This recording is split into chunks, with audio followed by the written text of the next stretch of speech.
Hello everyone, this is Bhavisha Dabbar. Am I audible? Hello everyone, this is Bhavisha Dabbar, Press and Media Head of Vikasa Vadodra.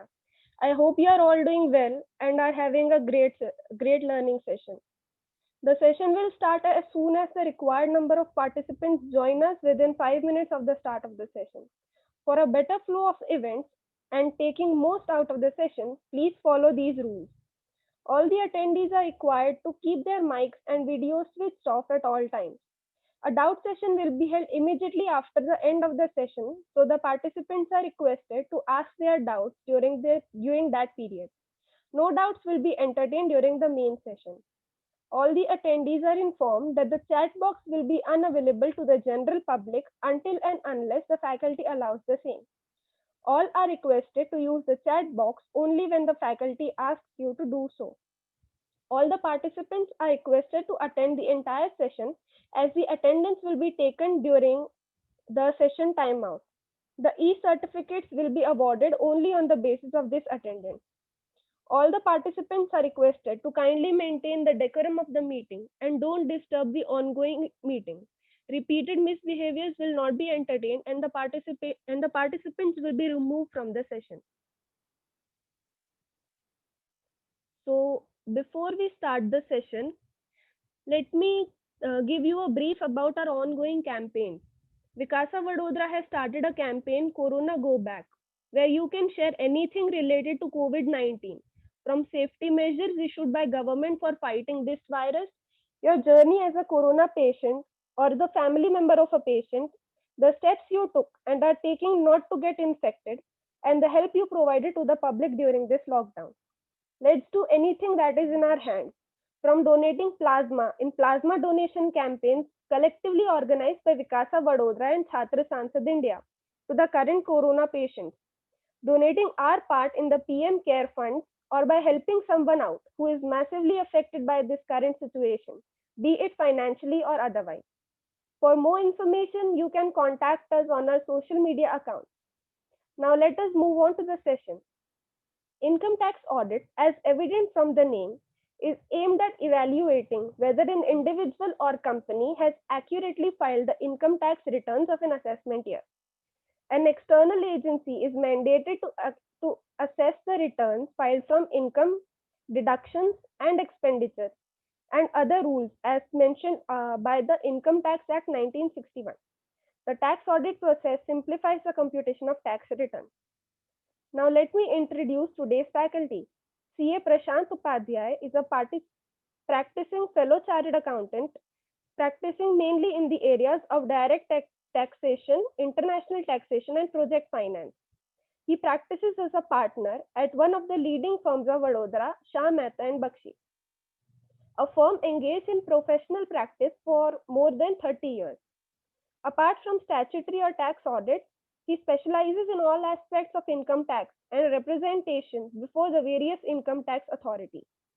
He has delivered lectures on income tax subject at various renowned and esteemed organizations and institutions such as Baroda branch of ICI, Baroda Vikasa, Baroda CPE Study Group, etc.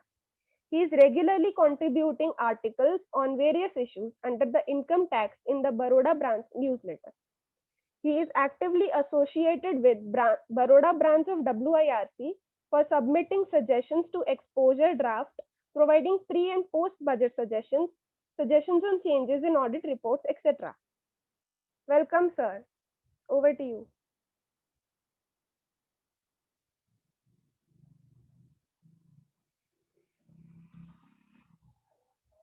Hello, am I audible? Yes, sir. Okay, so shall I start? Yes, sir. So, hello everybody. I am CA Prashant Upadhyay. Very good introduction given by Bhavisha. Thank you, Bhavisha. I hope all of you are doing quite well. In this difficult time of pandemic, I pray to God that I wish that this time ends as soon as possible. So, I request each and every one of you to take your and your family's very good care. Please take good care. Please wear mask, observe social distancing, obey the government guidelines. And if you come to notice that somebody around you is not obeying those guidelines, then please inspire them. You are energetic young future chartered accountants. Please try to understand the current situation in Europe, UK, Israel, etc. In those countries, again, lockdown has been imposed. So please do not think that that possibility has been ruled out in our country. In 2020, we have to only save our wickets. If we could not make runs, it is okay, but we have to just save our wicket. So please keep that thing into mind. And Vikasa is doing fantastic job in every aspect, even in the COVID-19 situation also, as well as in the academic aspect also. Vikasa is continuously keeping the webinars and inspiring the students for education. So I congratulate Vikasa and the whole team, and I thank them that they have given me this opportunity. So let us come to the subject proper. In the short video, I had mentioned you that we will cover the practical aspects of the tax audit only. We will not go into the theoretical aspects of what section this says or what that section says, etc. So, have a presentation.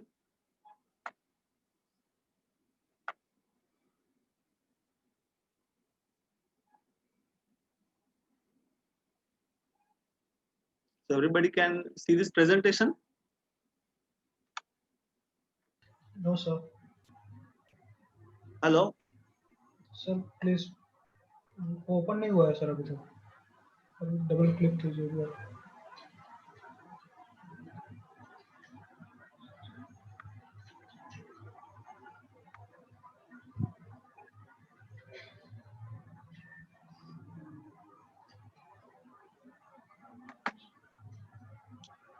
Facing some problem.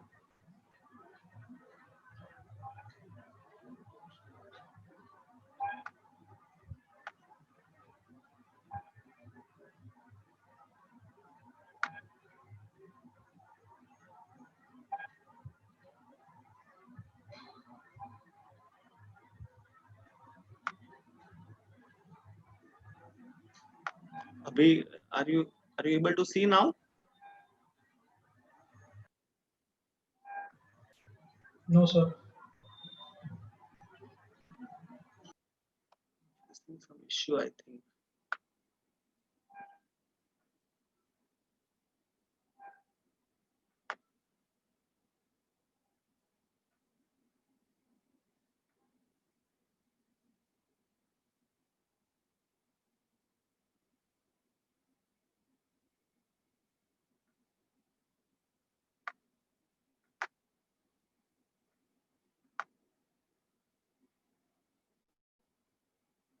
Now you can see.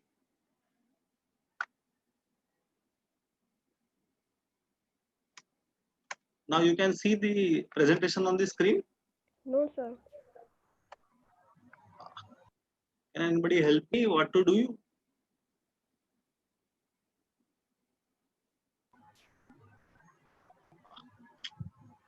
Sir पहले ना आप दूसरे मतलब दूसरे window में उसको open करके रखें उसके बाद उसको शेयर करिए तो वो अच्छा, इजीली is it so? दूसरे विंडो में उसको अच्छा ओपन फाइल को ओपन करके रखूं. उसके बाद उसको शेयर करिए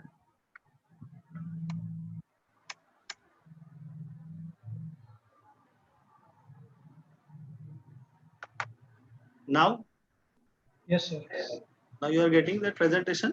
yes sir Okay, so we will start with the practical approach to the tax audit. What difficulties normally we are facing in the tax audit.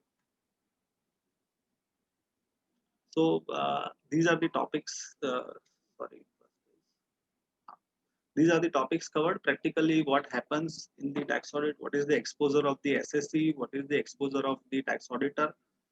What is the eligibility testing? And clause by clause analysis of the tax audit report. This is the overview that we will cover in today's section.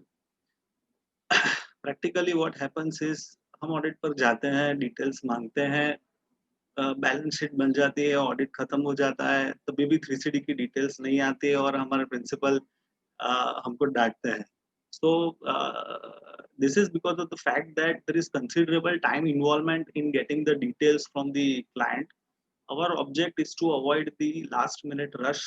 Our object is to avoid the last minute mistakes that we commit in filing the tax audit report, in mentioning the figures or dates, etc.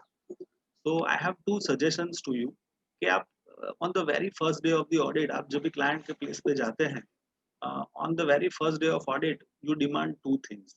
First is the detailed trial balance. You should demand detailed trial balance having opening, debit, credit, and closing balance. You should review that trial balance. Majority of the items to be reported in 3CD you will find from the trial balance itself, like list of unsecured loans, documentation of 43B liability like bonus, leave, interest payable, etc. So you can jot it down. Secondly, you should, on the very first day of the audit, you should review the last year's tax audit report. Last year का आप tax audit report मांगेंगे, then you will come to know के quantity details report करनी है, unsecured loan के transactions report करने हैं, etcetera. So you can give the list to the client कि हम ऑडिट खत्म करें तब तक you keep these things handy और ready. So by the time you complete the audit, this information is available to you, and once the balance sheet is prepared, you can verify those details, and you can feed in the tax audit report, or if any further detail is required, you can ask from the SSC client. Second one is exposure. If you do not do the tax audit, if the client does not get the tax audit done, then there is a penalty under section 271B. The penalty is 0.5% of the turnover or 1,50,000 rupees, whichever is less. So suppose there is a turnover of 1 crore rupees, and if the client does not get the books of accounts audited, then 50,000 rupees will be the penalty payable by the client under section 271B. Second thing, if you commit mistake in the tax audit report, suppose as per return of income, the 43B disallowance is 10,000 rupees, but as per tax audit, the 43B disallowance is 50,000 rupees, then the income tax department will make adjustment to the income, addition to the income of 40,000 rupees of the SSC under section 43(1)(a) clause 4. So please mention the figures after due verification, and see that the figures that you report here are in accordance with the return filed by the SSC or to be filed by the SSC. What is exposure to us as a future chartered accountant? If you do not do the tax audit of a particular client, then there is no penalty payable by you, because the responsibility of tax audit is of the SSC and not the chartered accountant. Secondly, there is a question of true and fair. In auditing, you have learned that the opinion of the auditor on the financial statement, that opinion should be a true and fair opinion, although it may not be correct. But whereas in case of tax audit, the concept of fairness is not there. In case of tax audit, you have to give each and every detail in a minute manner and in the correct manner. So the tax audit report should give true and correct picture of the financial position of the SSC. We have seen in Satyam, ILFS, etc., that the first person who is penalized because of some scandal or scam is the professional person, is a chartered accountant. So professional people are very easy to get. The bigger people are having some political influence or any other reasons, they are escaping the departmental inquiries, etc. But we professionals, we are ethical people and we are sticking the laws. But many times the authorities are catching us, so we are very soft target of the authorities.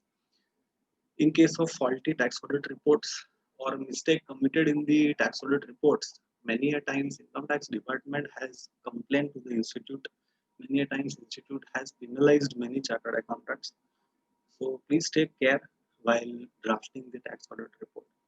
Penalty under section 271J, if a chartered accountant is giving faulty audit report or any certificate, then 10,000 rupees is the penalty payable by the chartered accountant. हमको कोई बीमारी होती है, पेट में दर्द हो रहा है, सिर दुख रहा है, बुखार आ रहा है, so whenever we go to doctor tells us कि आप उसका blood test करवा लो, urine test करवा लो, etc. So डॉक्टर कभी भी जजमेंट डायरेक्टली नहीं देता है. आज कोरोना भी है, तो then also you have to get tested in some laboratory or some health center.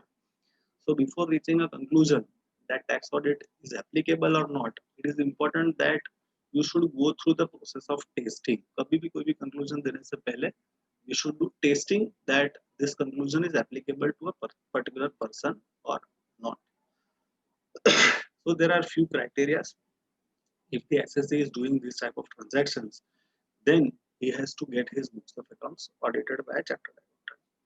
First criteria is section 44AD. If a person is doing business and his turnover is less than 2 crore rupees, then if the sale proceeds are received by check, then 6%, and if sale proceeds are received by cash, then 8% of the turnover is considered as a deemed income of the SSA. Department will not ask any question about allowability of any expenses. But if the SSA claims that my actual profit is less than 6% or 8% and turnover is up to 2%, 2 crore rupees, then he is not following section 44AD, and if he is not following section 44AD, then he has to get his books of accounts audited. First criteria is 44AD, actual profits are less than deemed profits. Second criteria is turnover from business is more than 2 crores, 44AD is not applicable, so he has to get his books of accounts audited. Third criteria is a professional person. If receipt of a professional person is up to 50 lakh rupees, then 50% of his receipt is deemed as an income from PGP. So if a person claims that I am a professional, but my actual profits are less than 50%, then he has to get his books of accounts audited. So is the third criteria where tax audit is applicable. Clause number 4 is turnover from professional services exceeding 50 lakh rupees. Suppose the turnover is more than 50 lakh rupees, then section 44 ADA is not applicable and SSA has to get books of accounts audited provided he is a professional person. This is a new relaxation given by the government financial year 1920 onwards. It is a retrospective amendment. This amendment says that the intention of this amendment is to promote the cashless transactions and to promote the tax and to reduce the procedural formality to small taxpayers. This section says that if your cash transactions are less than 5% of your total transactions, then you need not get your books of accounts audited if your turnover is up to 5 crore rupees. So here we have seen in case of 44AD 2 crore, 44 AA 50 lakh. But if he is doing business of goods or services, then if his cash transactions are less than 5% of total transactions, then he need not get his books of accounts audited. Tax audit is not applicable, provided his turnover is up to 5 crore. Above 5 crore turnover, tax audit is applicable in any case. So there are two limbs of cash transactions. First is cash receipt and another is cash payment. Suppose cash receipt is not exceeding 5% of the total receipt, then tax audit is not applicable for turnover up to 5 crore rupees. Now what is receipt? Receipt include collection from customer, advance from customers, capital introduction, loan received, or any other type of receipt, subsidy, etc.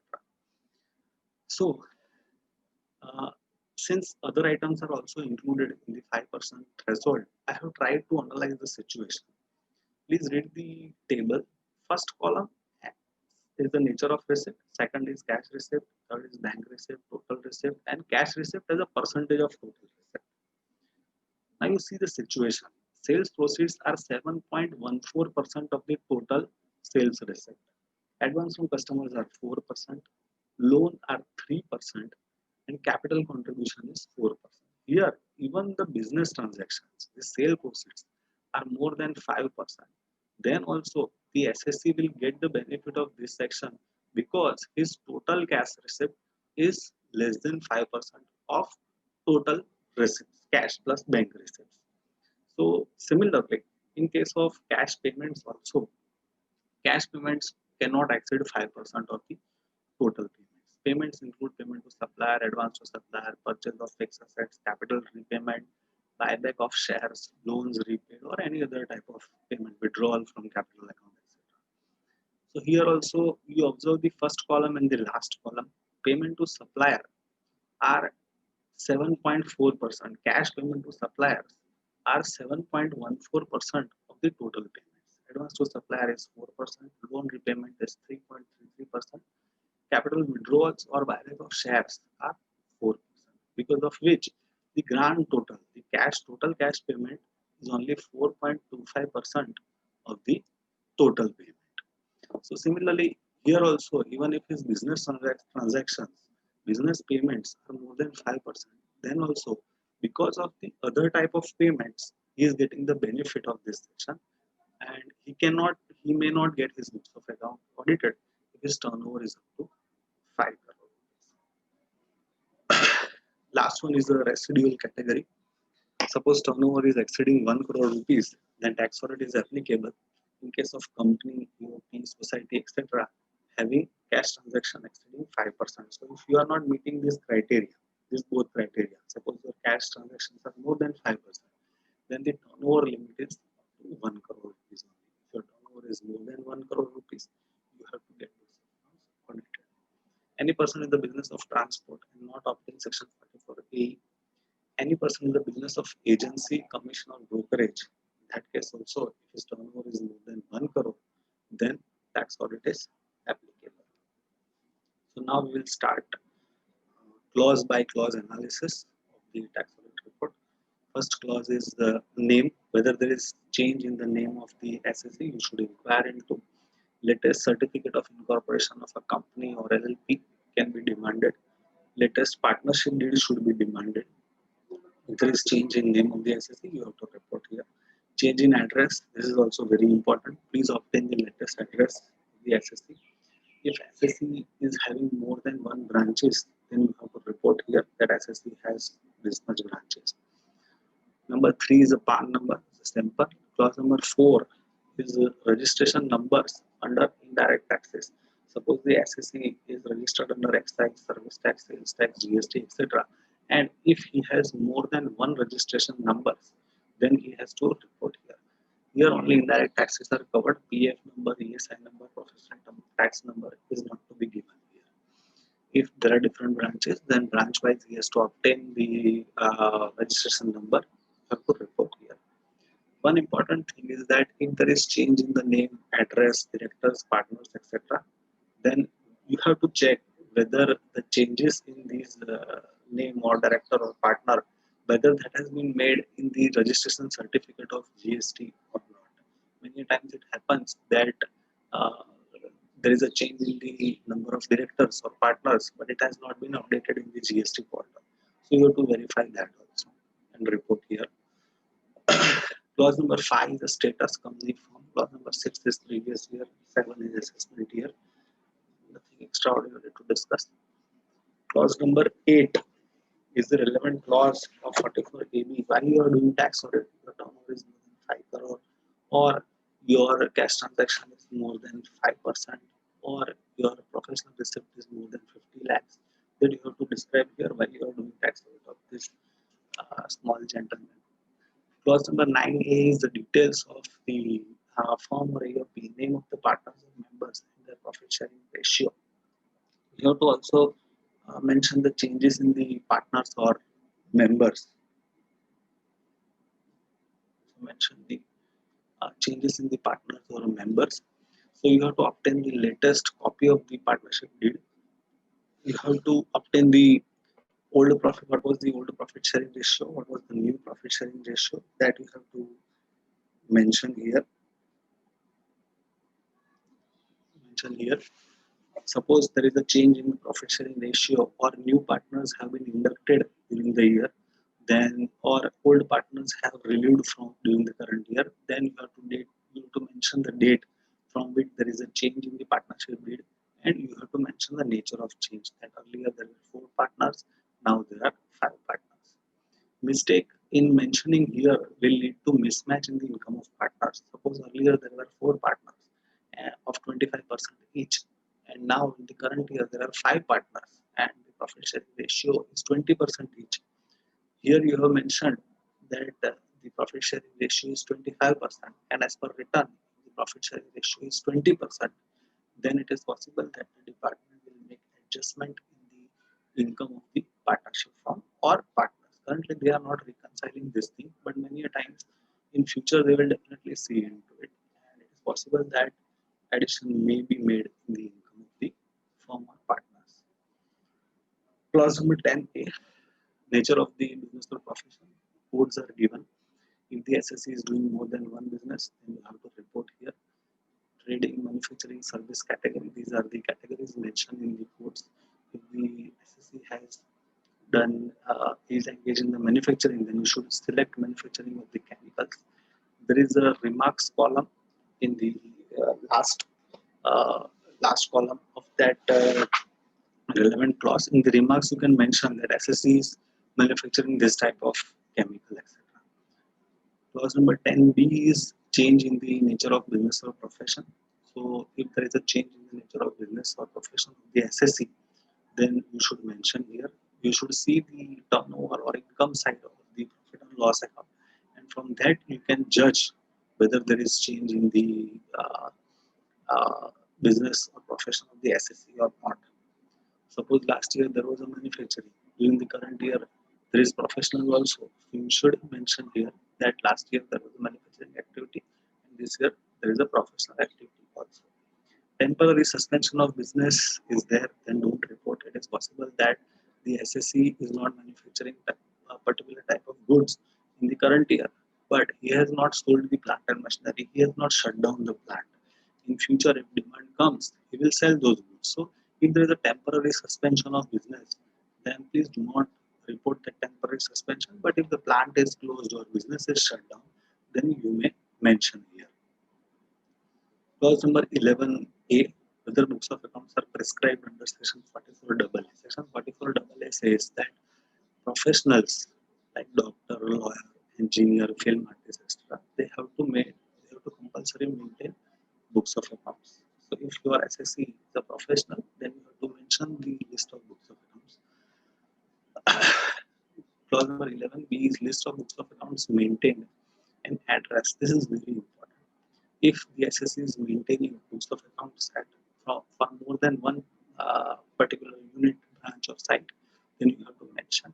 If you have mentioned that SSE is maintaining books at a Vagodya site, and if the department reaches Vagodya site and notices that the books of accounts are not actually maintained there, then they may impose a penalty for non-maintenance of books of accounts. So you should ascertain whether particular books of accounts are maintained by the SSE at a particular location or not. In the search cases or survey cases, this clause plays very important role. Clause number 11C is relating to list of books of accounts examined. That is almost clause number 11A or B as the case may be. If SSE has not maintained a particular books of accounts, then you have to report here. There are some of the specialized books of accounts to be maintained by specialized people. For doctor, they have to maintain case register that is given in Rule 6F. So if your SSE is a doctor, whether he has maintained that case register under Rule 6F or not, that you have to inquire. Clause number 12 is relating to the presumptive income section. Suppose your client, your SSE, is doing more than one type of business, and one of the business qualifies for presumptive taxation income section for AD, AEF, etc. Then you should examine the facts of the relevant section, whether that section is applicable to the SSE or not. Go for testing and applicability, apply the criteria, and you have to report here that there is a profit and loss account. Your profit and loss account includes this much profit that is attributable to presumptive income section, because by computing income of the SSE, the SSE will exclude the profit relating to presumptive taxation section, and they will compute the income under the relevant presumptive taxation section separately. So you have to exclude that profit. So you have to certify that actual profit under section 44 AD is 13 lakh rupees. That has to be excluded from PCT. Clause number 13, A, B, and C, method of accounting and change in the method of accounting. What is the method of accounting that SSE is following? Cash system of accounting or mercantile system of accounting? You must have studied well in the higher secondary that in case of cash payment basis, there are no debtors, no creditors, and in case of mercantile, it is accounted on approval basis. Whether there is change in the method of accounting. Last So last year SSC was following cash basis of accounting. In the current year, the SSC has followed mercantile system of accounting. So if change in the method of accounting is there, then you have to give the details. You have to work out the effect. Cash system of accounting होती तो क्या profit होता और mercantile system of accounting हुई है तो क्या profit हुआ है. You have to determine the impact in the profit and loss account, and you have to mention the nature of change and value of increase or decrease in the profit because of change in the method of accounting. Clause number 13D, ICDS competition. Hello Hello. Sir, क्या आप Hello. Sir voice थोड़ा ऊपर मतलब Okay. थोड़ा पास में आके बोलेंगे तो थोड़ा इशू आ रहा है वॉइस में. Okay. Now Abhi. Good sir. Okay.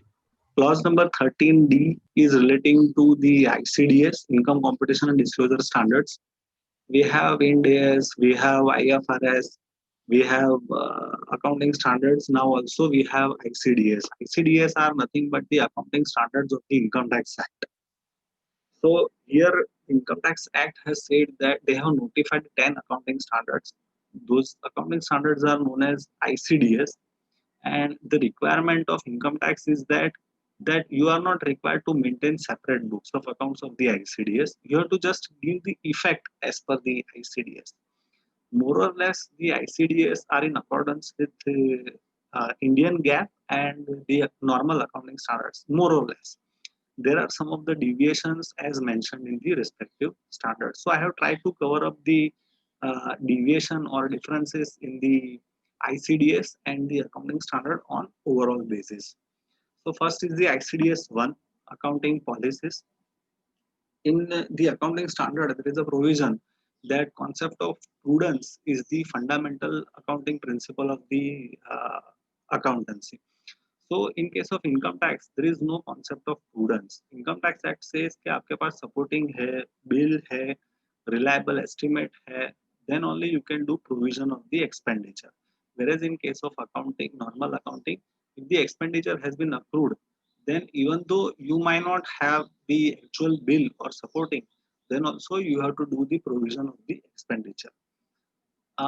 The accounting standard also says that there are foreseeable losses. Suppose your project is of 3 years, and if you are foreseeing that after 3 years there will be a loss of 10 lakh rupees, so accounting standard बोलता है कि you should provide the loss of 10 lakh rupees on the very first year of the business. Whereas ICDS does not allow it to do. ICDS बोलता है कि जब loss हुआ, then only you can claim the deduction of loss, and then only you can book the expenditure. So this is the difference of the concept of prudence as per the ICDS and the accounting standard. Second is ICDS 2, valuation of inventories. Accounting standard says that any taxes collected or paid on the goods of which rebate is available on sale of goods, then that tax is not to be included in closing stock valuation, like GST. GST को आप material purchase करते हैं तो उसकी credit मिलती है against the sale of the finished goods और trading material as the case may be. So accounting standard says that GST is not to be included in closing stock valuation. But section 145 of the Income Tax Act says that your opening stock, purchase, sales and closing stock, all the 4 items should include taxes, that is GST. So here also ICDS 2 says that while you value the inventory, then the taxes should be included in the closing stock of inventory. So this is the deviation between the accounting standard and the ICDS. Clause number ICDS 3 is relating to the construction contracts. Construction contracts is in almost same line with the accounting standard. ICDS 4 is the revenue recognition. It is also on the almost in the same line. The only difference is that accounting standard says that retention money on the contract should not be considered as income unless and until it may be received. But ICDS says that retention money should be offered as income when you bill the retention money instead of the passing of the retention money. So this is the difference in ICDS 4. ICDS 5 is relating to the tangible fixed assets. This ICDS is also in almost in the same line with the accounting standard of the fixed asset. The only difference is because of section 43A. Section 43A says that if you are importing any fixed asset and subsequent to import, if there is change in the rate of foreign exchange of the foreign currency that is payable for import, then the foreign exchange gain or loss cannot be claimed as a deduction. It cannot be debited to profit and loss account. It should be adjusted to the cost of fixed asset. It should be added or reduced from the cost of asset. So forex gain or loss should be recognized on actual payment basis and not notional basis. Whereas the accounting standard says that if there is foreign exchange gain or loss on the subsequent to the import of any fixed asset, then that foreign exchange gain or loss can be debited to profit and loss account. It may not be capitalized to fixed asset. I have taken an example in the next slide. ICDS 6 is the effect of changes in the foreign exchange rates. It is also almost on the same line. You consider, suppose you have imported a machinery on 10th July 2019. The rate of dollar on the date of import was suppose 70 rupees. Your financial year is 1920. On 31st March 2020, you have not paid the amount payable to the supplier. So the amount is outstanding in your balance sheet. Suppose you have taken loan on that and you have to repay the loan within 1 year, or you have purchased the machinery and you have to clear the balance of the supplier within 1 year. So now you are on 31st March 2020. The rate of dollar is now 75 rupees. There is exchange loss of 5 rupees, 75 minus 70. So accounting standard gives you option that you may charge this 5 rupees, that is a notional loss. You may charge this 5 rupees to the profit and loss account. But section 43A says that when you clear the import dues, when you repay the actual liability of import, then only foreign exchange gain or loss can be adjusted to cost of asset. So in the computation of income for income tax return filing, you have to disallow this 5 rupees. Now you are coming to the next year, financial year 2021. Suppose you are making payment on 10th July 2020. So the original rate was 70. Suppose on the payment date, the rate is 78 rupees. Then 8 rupees is the difference, 78 minus 70. And this 8 rupees you have to capitalize. You should add to the cost of the asset. Now, as far as accounting standard is concerned, as far as books of accounts are concerned, out of this 8 rupees, 5 rupees you have already charged to P&L. So 3 rupees will be charged to P&L as per accounting standard.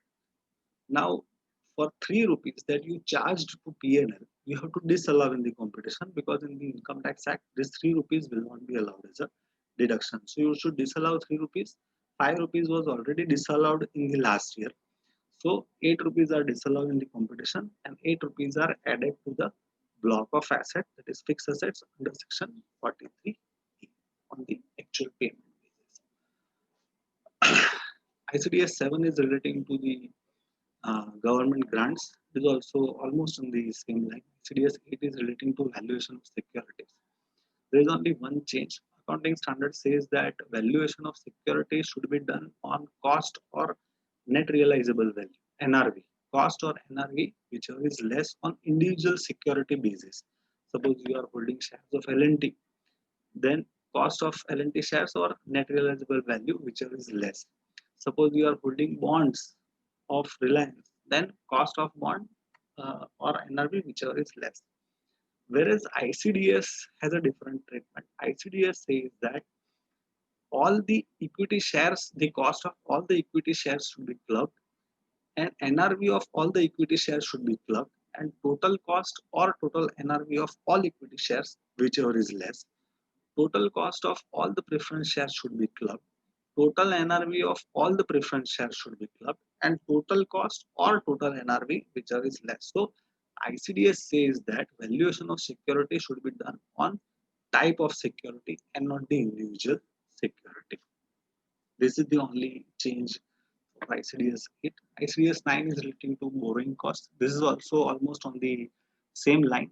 The only difference is the income before, interest income received before commencement of a project or before commencement of business. Suppose there is construction of the project going on, or your factory is under the commissioning, then interest income received of the surplus funds, then that interest income is treated as income from other sources under the Income Tax Act. Whereas, as per accounting standard, the said income has to be reduced from the cost of project. ICDS 10 is provisions, contingent liabilities, and contingent assets. This is also almost in the same line, except the concept of prudence that we discussed earlier. Under Income Tax Act, the liability or provision should be actual liability. It should not be estimated expenditure. Future losses cannot be booked. This is what it is covered by ICDS 10. Clause 13 E and F, adjustments and disclosure.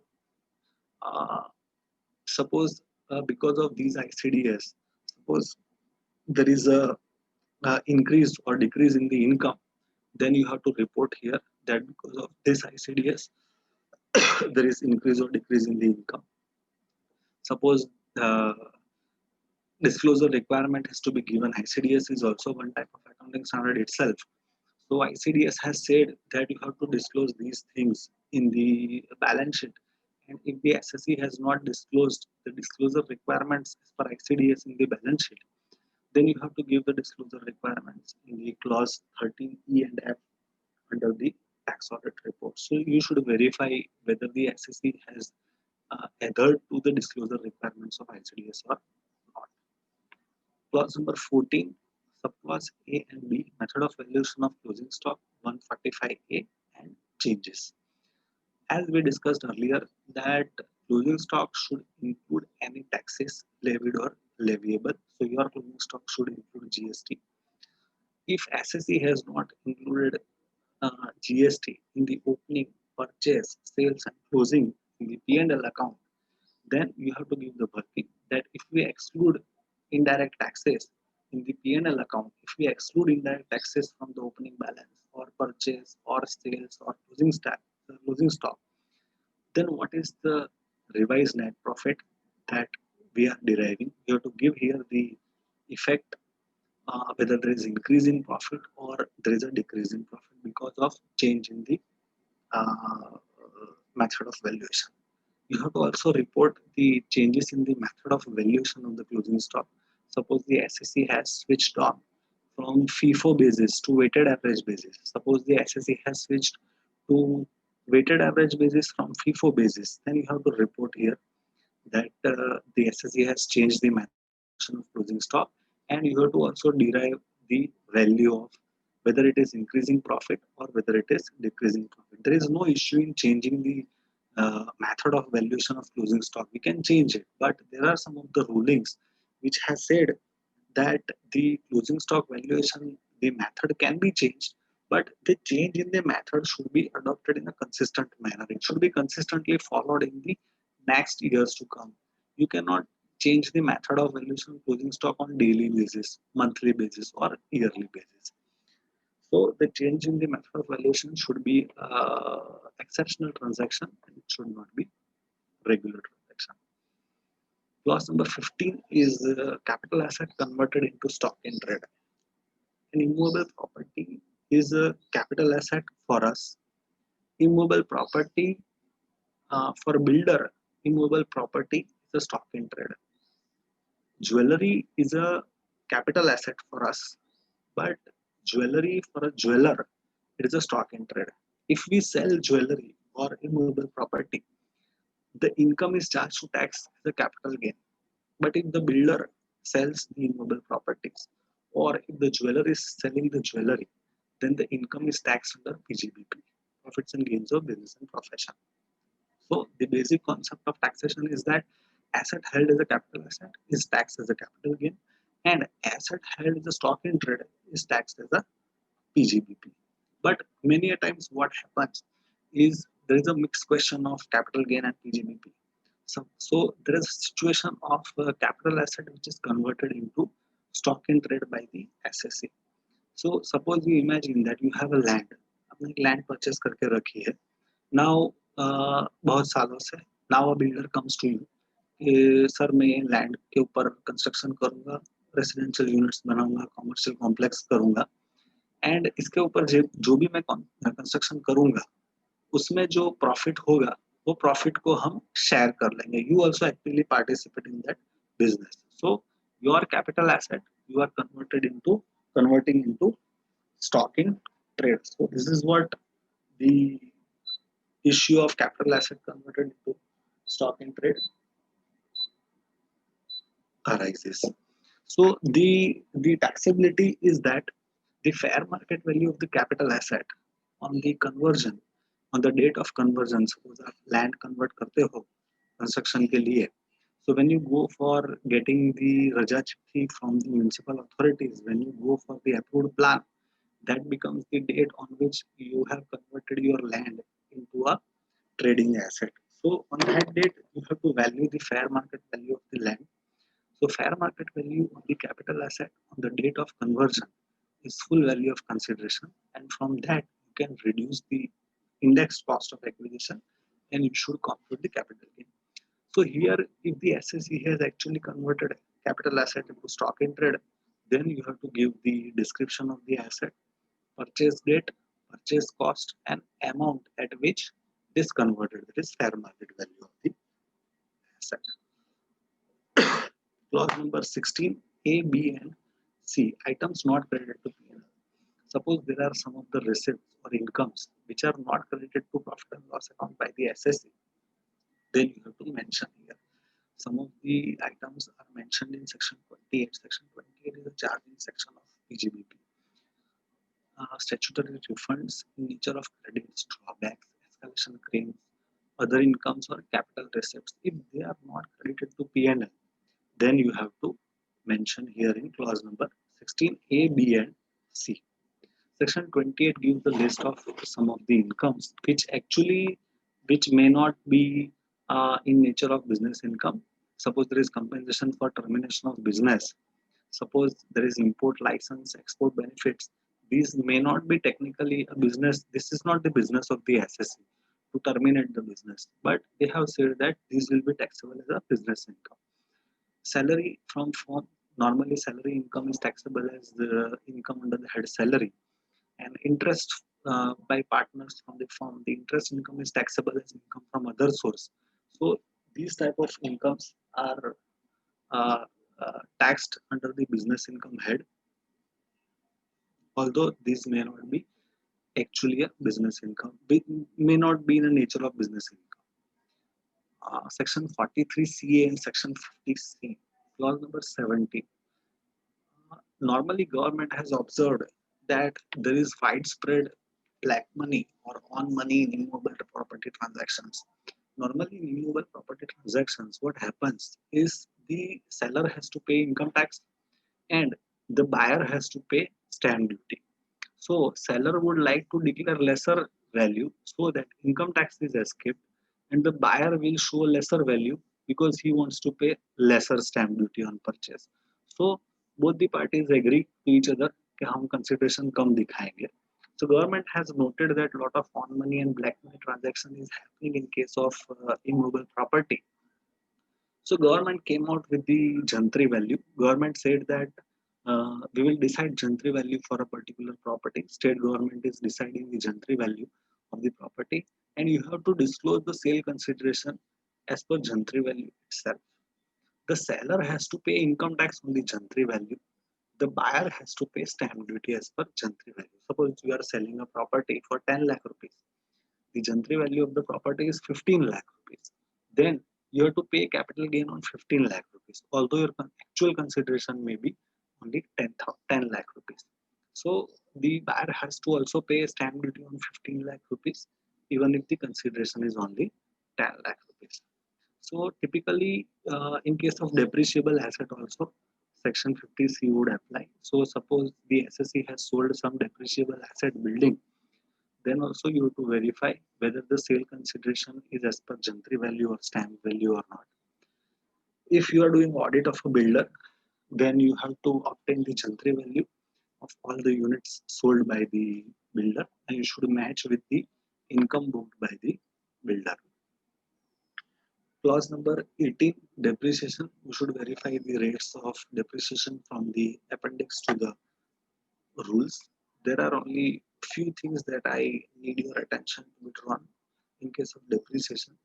If the SSE is doing manufacturing business, then SSE is eligible for additional 20% depreciation on the plant and machinery. But that 20% depreciation is not applicable if the machinery purchase is a second-hand machinery. So you have to verify whether if the SSE has purchased second-hand machinery, then additional depreciation should not be given. Uh, Actually, by verifying the bills, it is very difficult for us to get the information whether the machinery purchased by the SSE is a second-hand machinery or not. So we should demand in a management representation letter that all the machinery purchases are eligible for additional depreciation. GST credits. If the SSE has claimed credit on the purchase of fixed asset, then that GST credit cannot become part of cost of asset. You cannot get depreciation on that. You have to take only naked cost on which you have not taken GST credit. Suppose the SSE has received subsidy against the depreciable asset.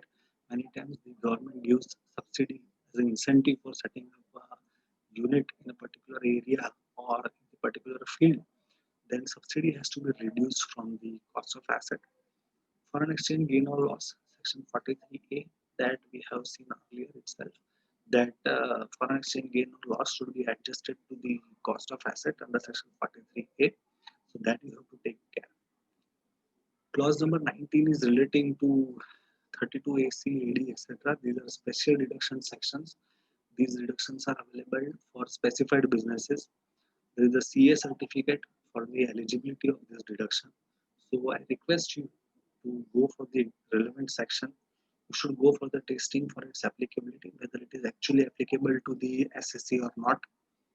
You should go for the measurement. There are different limits given in the section that the deduction will be available up to this much rupees or this much percentage of profit or this much cost of asset, etc. So you should go for the measurement, and if the SSE is eligible, then you should apply the measurement and claim the deduction. You have to mention here whether the SSE is eligible for deduction or not. Clause number 20A, section 36(1)(2). If the SSE is giving any incentive, any bonus or commission to any employee or director of the SSE, then if the said incentive or commission or bonus, if it is given as a part and parcel of profit, કે ભાઈ આ વખતે 50 lakh profit થાય તો તમને 10 lakh commission આપીશ. So likewise, if you are paying commission or incentive in lieu of profit, then that commission or that incentive or that bonus is not allowed as a deduction under section 36(1)(2). So in case of company, suppose there are 4 directors of the company and those 4 directors are having equal shareholding in the company gives incentive or bonus to 4 directors in their shareholding ratio, then what department will say? Department बोलेगा कि भैया आप dividend दे रहे हो. This is in nature of dividend only. Instead of paying dividend to the shareholder, you are giving incentive or commission to the shareholder. Dividend is not allowed as a deduction, and this incentive or commission is normally allowed as a deduction. So in order to claim the deduction, instead of paying dividend, you are paying these amounts to the directors in the name of incentive or commission. So if the SSE has made such payment of these profits, then it has to be disallowed under section 36(1)(2). Clause number 20B. This is the very common clause subject to so many mistakes. I have came across many chartered accountants and firms whereby they have committed some mistake in reporting because of the system issues, not because of any professional neglect, etc. Section 36(1)(5)(a) says that uh, if you are getting the contribution, if you are deducting any contribution from the salary of the employee, and if you are not paying the said contribution to the credit of the relevant statute within the due date of the relevant statute, then that deduction is not allowable. PF has to be deposited within 15 days of the next month. ESI has to be deposited within 20 days of the next month. तो suppose आपने employ की salary में से PF काटा, that should be deposited within 15 days of the next month. Suppose you have deducted ECI, ESI or professional tax, that has to be deposited within the due date of the relevant statute. If it is not deposited, then that is disallowed under section 36(1)(5). You have to please take care that only employee's contribution is to be reported here. आपको employer का contribution इधर report नहीं करना है. So only employee contribution deducted from the salary of employee that you have to report here. You have to report the act, suppose PF Act, ESI Act, Professional Tax Act. You have to report the amount deducted from the salary of employee. You have to mention the due date of payment. You have to mention the actual date of payment, and you have to mention the actual amount of the payment. So second column is amount deducted. Suppose you have deducted 1000 rupees, and the last column is actual payment. Suppose you have paid only 900 rupees, then 100 rupees you have to disallow. Now technically what happens is, after uploading or during uploading, what happens? Sir sorry to interrupt, आपकी आवाज नहीं आ रही है.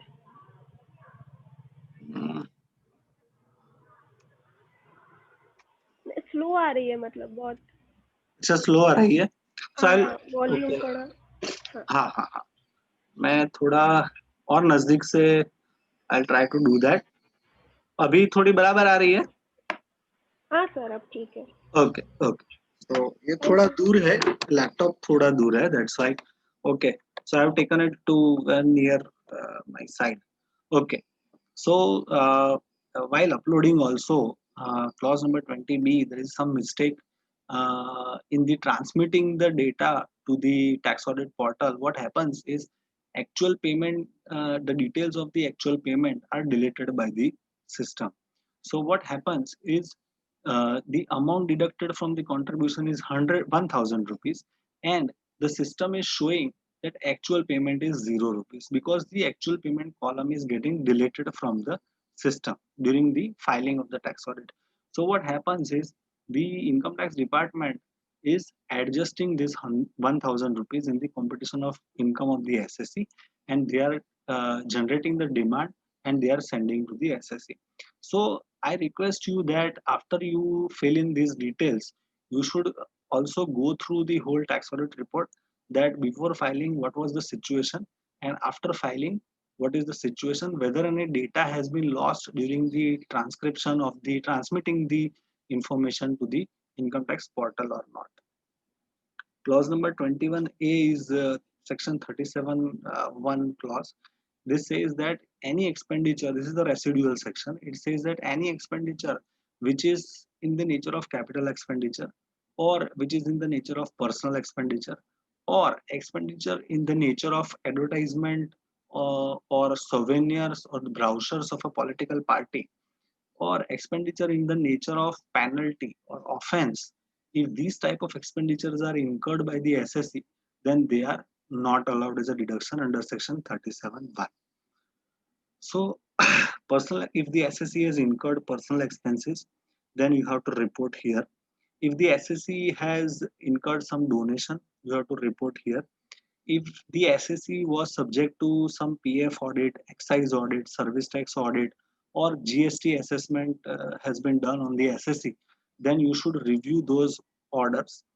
And if the SSC has paid interest on PF, excise, service tax, GST, then interest is allowable. But if the SSC has paid a fine or penalty under any other law, then such fine or penalty is not allowed as a deduction, and you have to report in this clause that SSC has paid penalty of this much amount under service tax or GST or PF, etc. Clause number 21B. Clause number 21B is essentially section 40 clause A clause, and in this clause there are, in principle, there are two things. First thing is non-deduction of tax at source. Suppose the SSC has not deducted TDS on payment, you have to report here.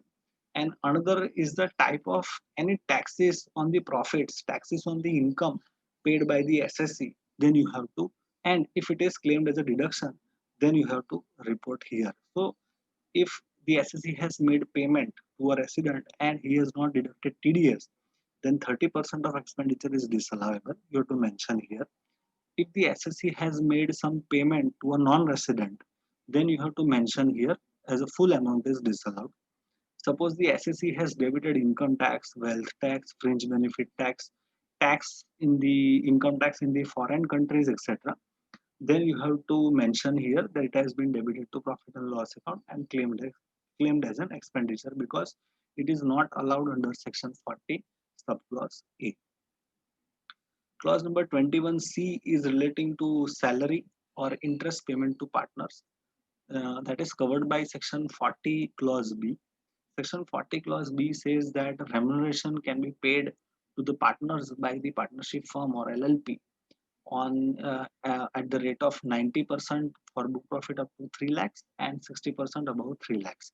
So if the assessee has actually claimed the expenditure of remuneration paid to partners, which is more than 90% and 60% threshold, if the assessee has paid remuneration which is inadmissible, not allowable under section 40B, then you have to report here.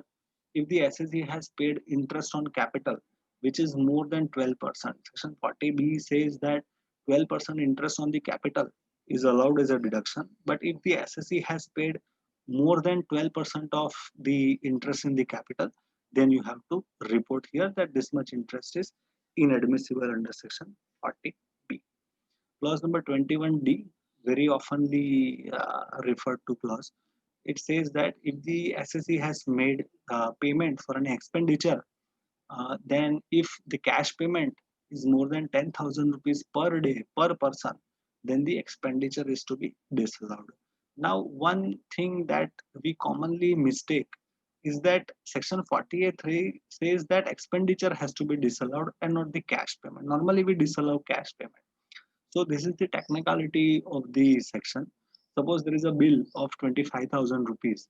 You have paid 12,000 rupees in cash, in check, and 13,000 rupees by cash.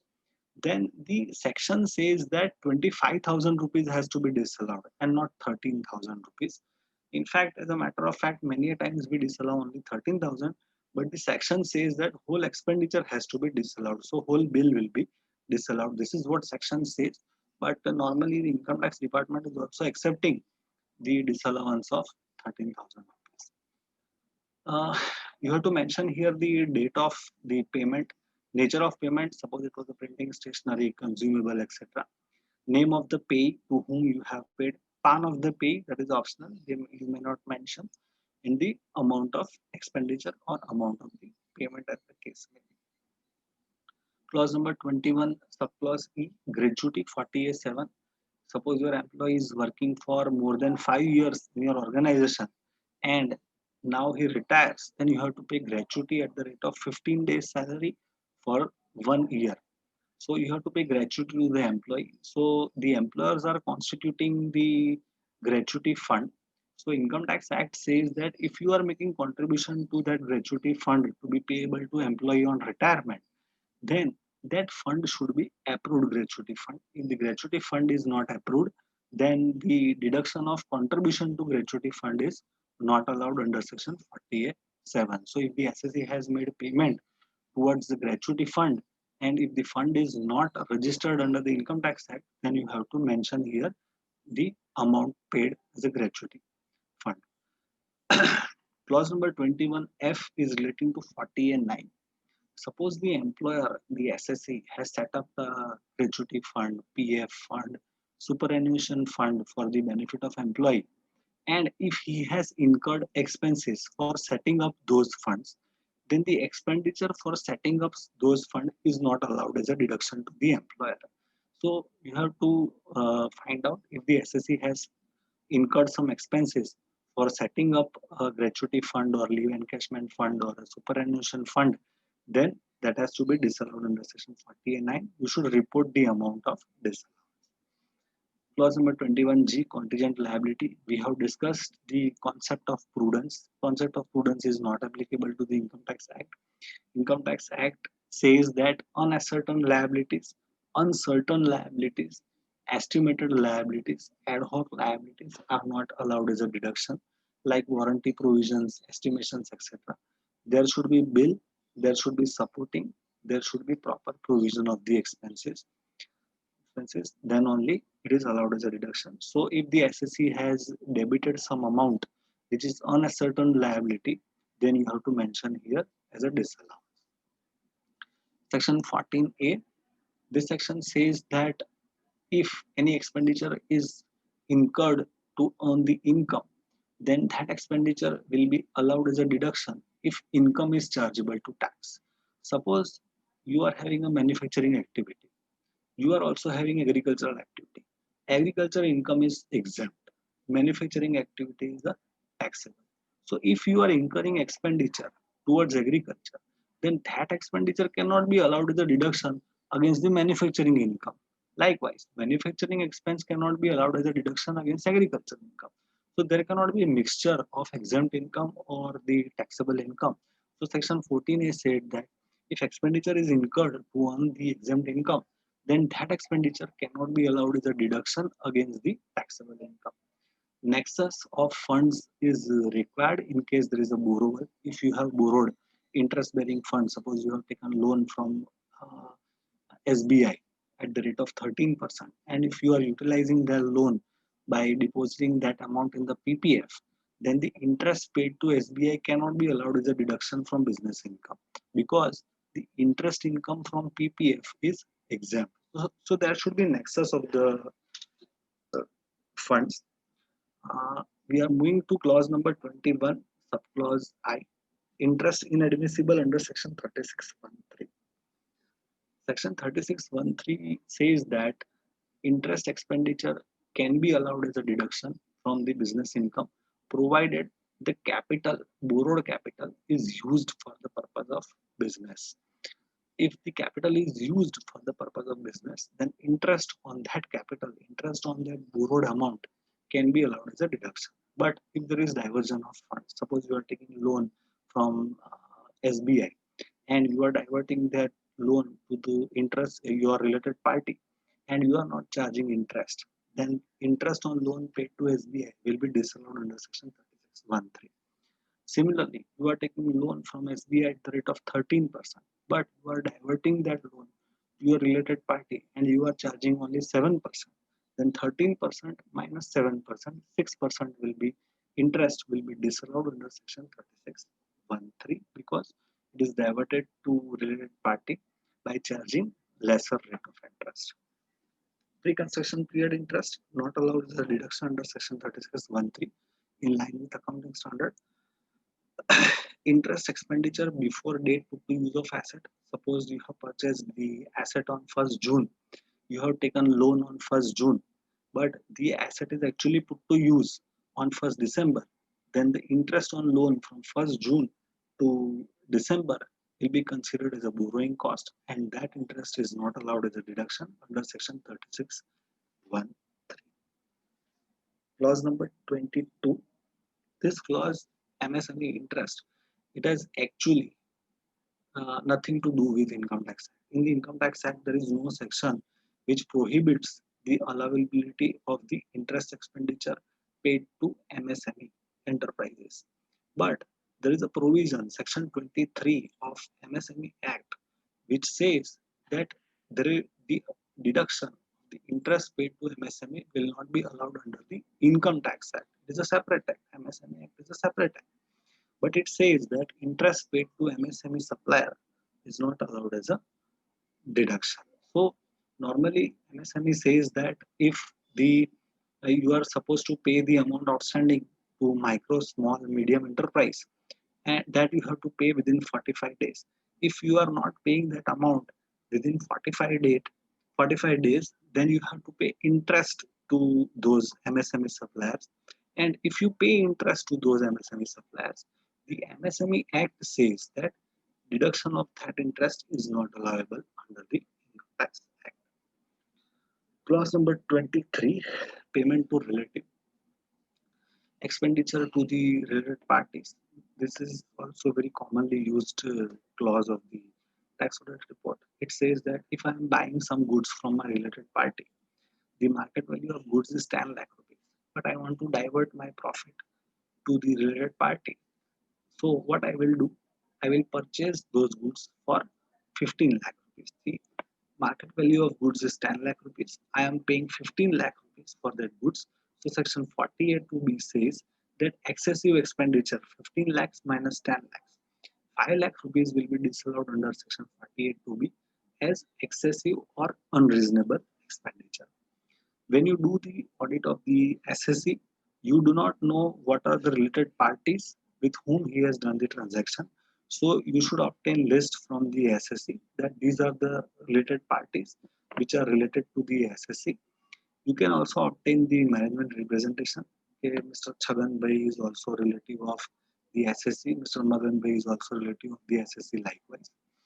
So I have tried to take up certain instances. If you have paid interest to the related party, you have borrowed capital from the related party. If you have paid interest, then you should compare the rate of interest with the market rate. If you have purchased some item from the related party, you should compare the purchase price with the normal arm length market price. If the SSC has availed services from the related party, then you can compare the value of those services from the normal market value of the services if SSC has availed those services from the outsiders. In case of reimbursement, that should be strictly on actual basis. If you find that a particular expenditure is excessive, unreasonable, then you have to report as an adjustment for the deviation. Suppose purchase price is 15 lakh rupees, market value is 10 lakh, then you have to mention here the 5 lakh rupees disallowance under section 48. Clause number 24 is amount deemed to be the profits and gains under section 32, ACAD, etc. These are special deduction sections. Here, if the SSC has breached the conditions of these sections, then you have to mention here. You should examine the section, go for applicability, do the measurement, and you can mention here the disallowance. Clause number 25 is deemed profits, section 41. This is a very simple section. It says that if you have claimed deduction of an expenditure and if liability is still subsisting and there is reduction in the liability, if there is a discount or there is kasar, then the amount of discount, amount of kasar will be deemed profits chargeable under section 41. Suppose you have purchased some goods from supplier for 10 lakh rupees. You have claimed deduction of 10 lakh rupees. 10 lakh rupees is payable. Now you are telling the supplier that give me discount, I will pay only 9 lakh 50,000 rupees. So this 50,000 rupees discount is nothing but deemed profits under section 41 because you have claimed deduction of 10 lakh rupees and you are paying only 9.5 lakh rupees. So write back of provisions, writing back of creditors, writing back of loan used for the purchase of goods or expenditure. If these things are write back, then you have to mention here loans used for the purchase of fixed asset. Fixed asset is not expenditure debited to P&L.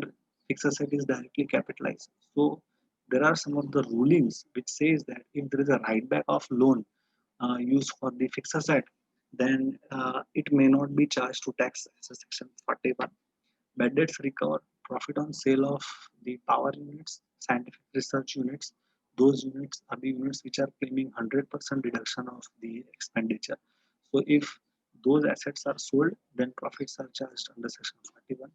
Withdrawal of reserves allowed as a deduction. In earlier years, if deduction was allowed for reserves and you are writing back that reserves, then you have to offer as a deemed profit under section 41. Receipt after closure of business. Suppose you have closed the business, but during the current year, आपका debtor में राम जाता है, now he pays the amount of outstanding due. Then receipt of that outstanding due, which is written off by you in earlier years, is deemed profits chargeable to tax under section 41. Clause number 26, 43B, almost in any tax audit, I find that 43B is a subsisting section.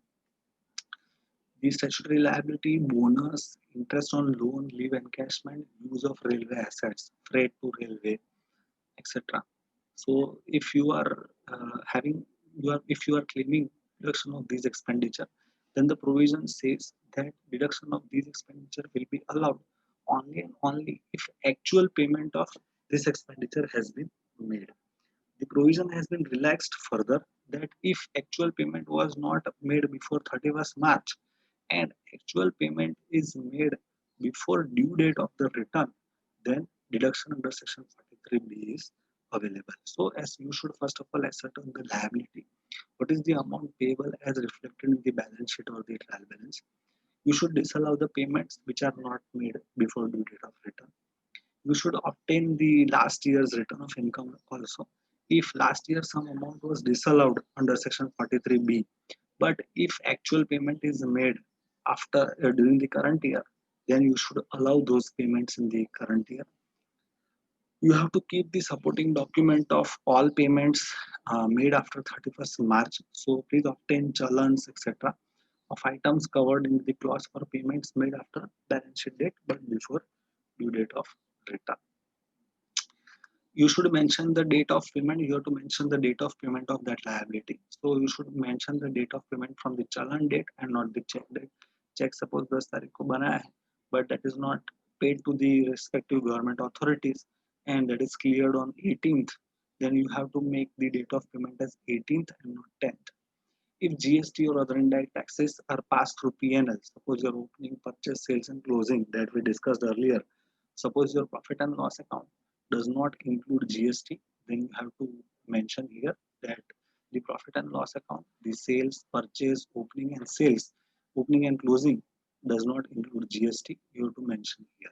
Clause number 27, subclause A, CENVAT credit.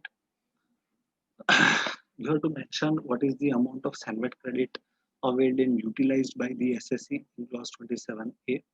Here, this clause actually needs amendment. GST has not been incorporated here. So, if your client has availed GST credit, etc., then you may not mention here because GST is not mentioned here. And treatment, if the SSE is covered within the central excise or service tax, then you have to mention here the treatment, whether the excise or service tax was passed through P&L account or not, whether your opening, purchase, sales and closing include excise duty or not. You have to mention that. Clause number 27B, prior paid expenses. In case of prior paid expenses, you have to mention which is the year for which the relevant prior paid expenses belong, which is the what is the nature of expense and what is the amount of expense. Nature means printing, stationery, consumable, etc. Whatever may be the nature of expense, you have to mention here. Clause number 28, purchase of shares of private company. It is covered by section 56(2)(7). It says that if you are purchasing, if the SSE whose tax audit you are doing, if they have purchased shares of a private company, then first of all you have to obtain valuation of the company, valuation of the shares of private limited company as per rule 11 UA. So first of all obtain the valuation report. If the SSE has purchased shares of a private limited company, compare the consideration paid by SSE for purchase of the shares. If the consideration is less than the value of share, then balance amount you are paying less and you are getting more. Suppose you have purchased shares for 10 lakh rupees and the fair value of that share is 11 lakh rupees, then 1 lakh rupees is the gift amount, that is discount that you have received. So you have to offer that gift as income from other source. If the amount of gift is less than 50,000 rupees, then it is not taxable. Suppose you have purchased shares for 10 lakh rupees. The fair market value of shares is 10 lakh 30,000 rupees. Then 30,000 is the amount of gift. Since it is less than 50,000 rupees, nothing will be taxable. You have to report here the name of the transferor, the PAN of the transferor. You have to mention which company whose shares you have purchased, CIN as per the ROC, number of shares purchased, consideration, and what is the fair market value. Clause number 29, premium on issue of shares, private limited company. Suppose you are auditing the private limited company, and if the company has issued shares during the year, including premium, then first of all you have to do the valuation of the shares of the company. So you should obtain the valuation report from the company, compare the total amount received proceeds towards share issue. If the share issue amount, if the proceeds of the issue of shares including premium is higher then the fair market value of shares, then the higher amount, the balance amount is taxable under income from other source, section 26, section 56 to 7b. So suppose you have issued shares worth 10 lakh rupees. The fair market value is only 8 lakh rupees. So you should have issued shares of 8 lakh rupees only. But since you have collected 10 lakh rupees, you have received more than what you are eligible for. You are eligible for 8 lakh rupees only, but you have received 10 lakh rupees. So 10 lakh minus 8 lakh, 2 lakh rupees is considered as income from other source. What we have seen in earlier clause, the exemption of 50,000 rupees is available in case of purchase of shares of private company, but here in case of the premium on shares, there is no threshold of 50,000. Suppose the issue, you have received 10 lakh rupees towards issue of shares and the fair market value is 9 lakh 85,000, then 15,000 is considered under income from other source. The exemption of 50,000 rupees is not available. Full amount of gift is taxable. Here, if the company has issued shares, then you have to mention the name of the shareholder, PAN, number of shares issued, consideration, and fair market value of the shares. Clause number 29, subclause A and B, forfeiture of advance money. Suppose you are holding an immovable property and you are about to sell that to Mr. A. Mr. A gives you the advance money of 1 lakh rupees. And you have said in the Banakhat that within 3 months he has to pay the balance consideration. Mr. A could not pay you the balance consideration. So you have forfeited that 1 lakh rupees on account of that Banakhat. So that forfeiture money is considered as income under section 56 to clause 9. So forfeiture of the advance money against sale of asset, that has to be offered as income from other source. You have to mention the nature of asset. Suppose it is a land, then you have to mention that it was a land situated at this address and what is the amount of income forfeited. That should be offered as income from other source. Clause number 30, amount borrowed on account of hundi, that is not so much prevalent now. Clause number 30A, subclause A, primary TP adjustment, section 92C. I would just like to remind you section 48 to be clause number 23. We have seen clause number 23, 48 to be that if excessive amount is paid to related party, then it is disallowed under section 48 to. Here in section 48 to be, there are two domestic parties, but in case of section 92 CE, the other party is a non-resident party. It is not situated in India. So if you are doing some international transaction with your international related party, then it is covered by section 92C, and the payment or sale or receipt or payment, whatever may be, the transaction should be at arm's length price. Suppose you are importing goods worth 100 lakh rupees from your international related party and the fair market value of goods is 80 lakh, then 20 lakh rupees is the amount of addition under section 92C, and that addition of 20 lakh rupees is known as TP adjustment, transfer pricing adjustment. If you are selling goods to your related party, international related party, the sale value of goods is 100 lakh rupees and the fair market value was 110 lakh. It was higher, but you have charged lesser amount from your related party, then the balance of 10 lakh rupees is considered as a TP adjustment. So it is applicable both on expenditure as well as on the income side, and the adjustment and the amount of addition is known as adjustment, and that adjustment for transfer pricing, it is also known as excess money. So suppose your purchase rate is 100 lakh, fair market value is 60 lakh, then the excess money, that is adjustment, is 40 lakh rupees. Now section 92C says that that excess money, 40 lakh rupees, should be considered as a loan given to that related party, and that loan amount, the excess amount, should be repatriated into India. That money should be bring back in the India. This is the requirement of section 92 CE. If the SSE does not bring back that 40 lakh rupees in India, then the SSE has to treat that 40 lakh as a loan, and the SSE has to compute interest on that loan and that interest again becomes taxable. So 40 lakh rupees is the excess money. You have to compute interest. Suppose interest is 4 lakh rupees. You have to again offer that interest into your income of 4 lakh rupees. So here you have to give the details of clause of the adjustment. What is the relevant clause under section 92C? What is the amount of adjustment? Suppose amount is 40 lakh.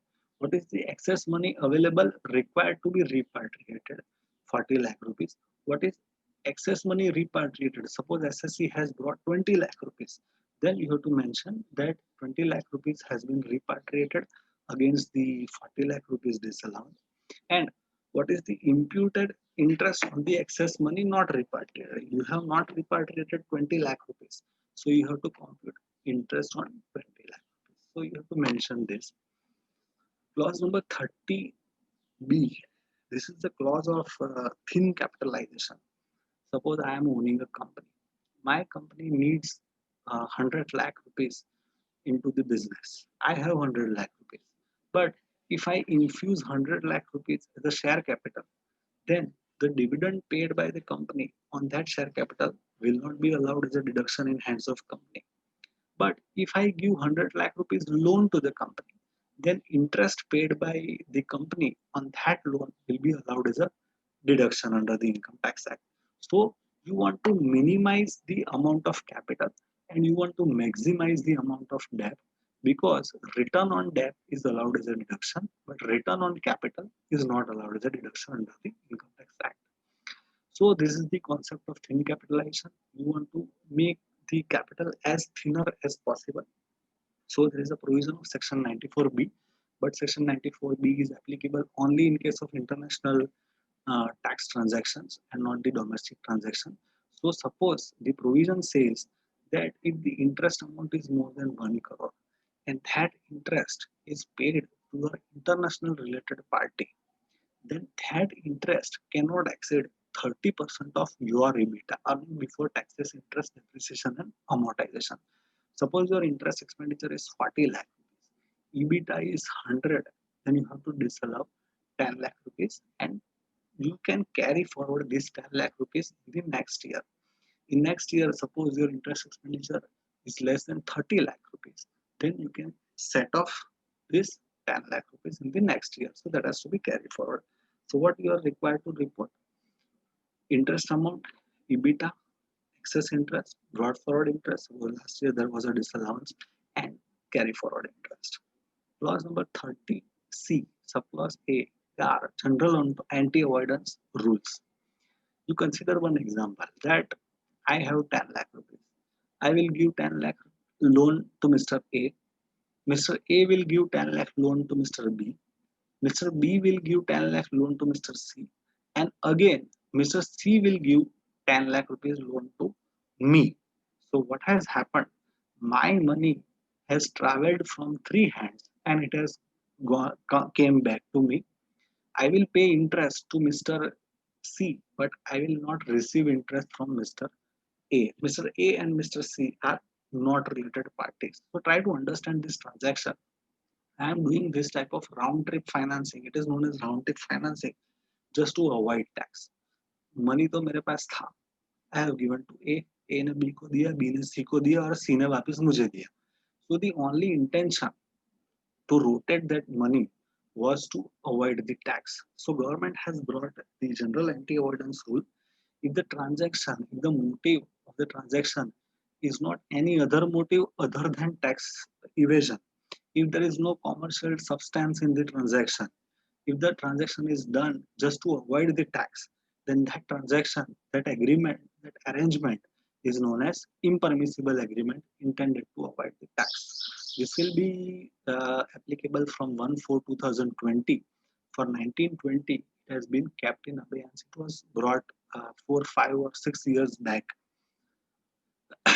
But still, on 31st March, till 31st March 2020, this provision is not applicable. So if the SSC has done this type of arrangement, if you find that he has done such arrangements or agreements to avoid the tax, then you have to report in clause number 30C.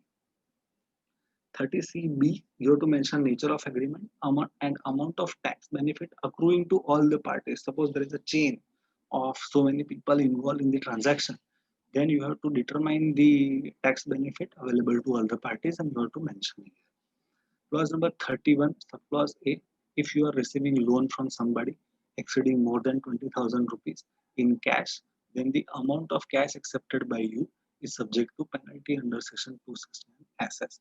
You have received loan of 30,000 from Mr. A in cash, then you have to pay penalty under section 269 SS equivalent to 30,000 rupees. So if you have taken loan, then you have to mention here in this clause name, address and PAN of the depositor, amount accepted, mode, whether it was a cash, whether it was a check, ECS, etc. What is the maximum balance of the loan account? Whether the loan account was squared off or not, that you have to mention in clause number 31, subclause A. Clause number 31, subclause B is relating to the specified sum. If you are selling immovable property or if you are a builder, then you cannot receive the sale consideration towards immovable property for more than 20,000 rupees.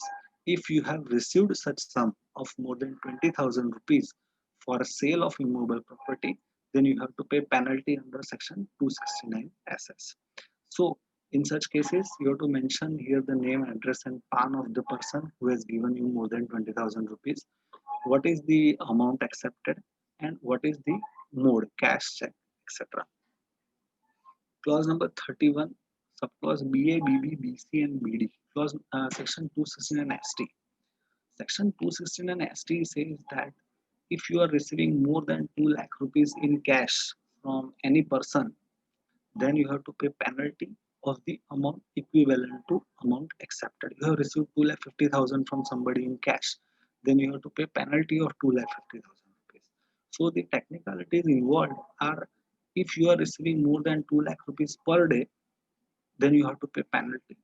If you are receiving more than 2 lakhs on different days, but for a single transaction, suppose the bill amount, suppose you have raised a bill of 4 lakh rupees, you receive 1 lakh rupees on Monday, you receive 1,50,000 on Tuesday, and for the balance 1,50,000 you receive by check. So you have received more than 2 lakh rupees for a single transaction, for the single bill or single invoice. Hence, even though your per day transaction was less than 2 lakh rupees, you have to pay penalty under section 269 ST. Single event or occasion. Suppose I am a contractor. Somebody has given me contract for constructing a house. I am giving 10 bills of 1 lakh each. He is giving me cash of 10 lakh rupees on different days, 1 lakh each. My bill amount is less than 2 lakh. My receipt amount is less than 2 lakh. Then also, it is against the single event. What is the event? Event is the construction of a house. So, if you are receiving for different bills on different days against different transaction, but the event or occasion is the same, then you have to pay penalty under section 269 ST. This section has changed the way of doing business for almost all the people, and even government agencies are not accepting more than 2 lakh in cash.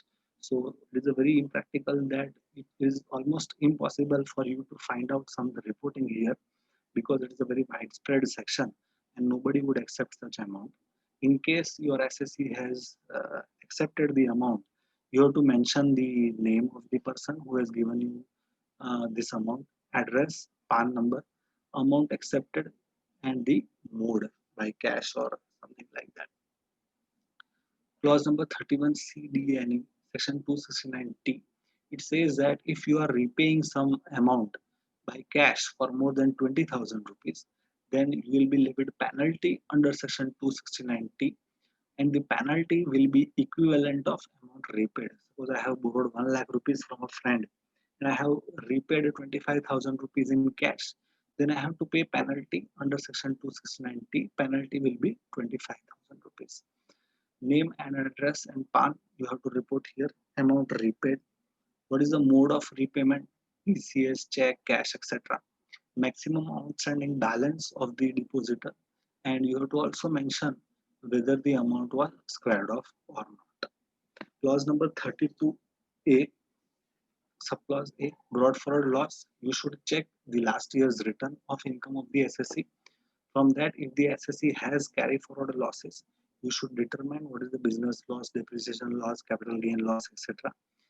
If after filing return of last year, if in the current year there is some adjustment like addition in the assessment, etc., or if there is a rectification order, etc., has been passed and brought forward losses are reduced, then in the current year you have to give the effect and you have to recompute the losses accordingly. Say for example, for assessment year 18-19, there was a brought forward loss of 50 lakh rupees. Now for assessment year 19-20, there is addition of 10 lakh rupees has been made by income tax department during the assessment or reassessment, etc. Then your recomputed brought forward loss will be reduced by 10 lakhs, and recomputed brought forward loss for assessment year 18-19 would be 40 lakh rupees. So you have to give the assessment year for which loss belongs, nature of the loss, business loss, depreciation loss, scientific research loss, etc. Amount as per income tax return, and amount as assessed under assessment or rectification order. So 40 lakh rupees. Clause number 32, subclause B, brought forward losses, change in the shareholding pattern. ABC Limited has the brought forward losses of 1 crore rupees. XYZ Limited has profits of 5 crore rupees. Now, what XYZ Limited will do? It will buy the controlling stake. It will buy the shareholding of ABC Limited, and it will divert its business to ABC Limited so that the brought forward losses of 1 crore are set off against the profits generated of XYZ Limited. So this is commonly known as the buying and selling of companies under the disguise of losses. So government wants to put restriction on the buying and selling of loss-making companies.